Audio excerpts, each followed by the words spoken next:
నిజంగా మా బావగారు గర్వంగా చెప్పగలుగుతాను. మా బావగారు గంటల ప్రకాష్ గారు ఒక తండ్రితో సమానం నాకు.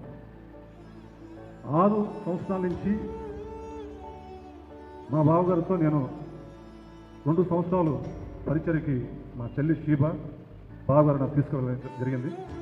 అనేక బాధల్లో నేను ఉన్నప్పుడు నా బావ నన్ను వెన్నుదట్టి ఏ రోజు నువ్వు బాధపడకూడదు, నువ్వు బైబిల్ చదువుకో, ముందుకు నడువు అని చెప్పి నడిపించిన ఒక క్రైస్తవ ఒక యోధుడు, నిజంగా రోషం గల వ్యక్తి. రాజమండ్రి ఆ ప్రాంతాల్లో నేను మీటింగ్ వెళ్ళినప్పుడు నేను చెప్పేవాడిని, బాబా నువ్వు పైన స్టేజ్ మీద నిలబడి మాట్లాడుతుంటే కింద నేను ఉండి నేను వణికిపోతుంటాను. నువ్వు మాట్లాడుతుంటే నువ్వు ధైర్యంగా మాట్లాడుతున్నావు, అవతల వాళ్ళు మనల్ని తిప్పుతుంటారు బాబా అంటే, నేను దేవుని కోసం చనిపోయడానికి సిద్ధంగా ఉంటానని చెప్పాడు. అటువంటి గొప్ప యోధుడికి నా చెల్లి వారిగా ఉండడం చాలా గొప్ప విషయం. ఈ దుఃఖంలో నా కుటుంబం గురించి మీరు ప్రార్థన చేయండి, శివ గురించి ముఖ్యంగా ప్రార్థన చేయండి. ఆమె చాలా మా బావని ఒక బిడ్డలాగా చూస్తుంటుంది. ఎందుకంటే ఈ 4 నెలలు మా బావ సఫరింగ్ ఎవరు చూడలేదు.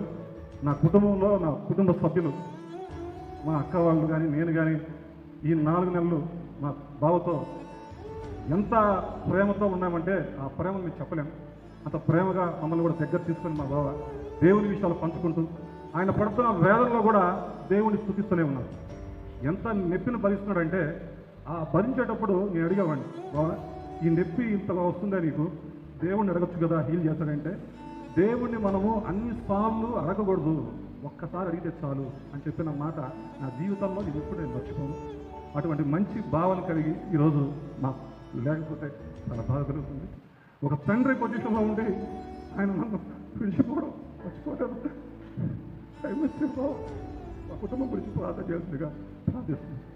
క్రైస్తవ పెద్దలకి అందరికీ థ్యాంక్స్ తెలియజేస్తున్నాను.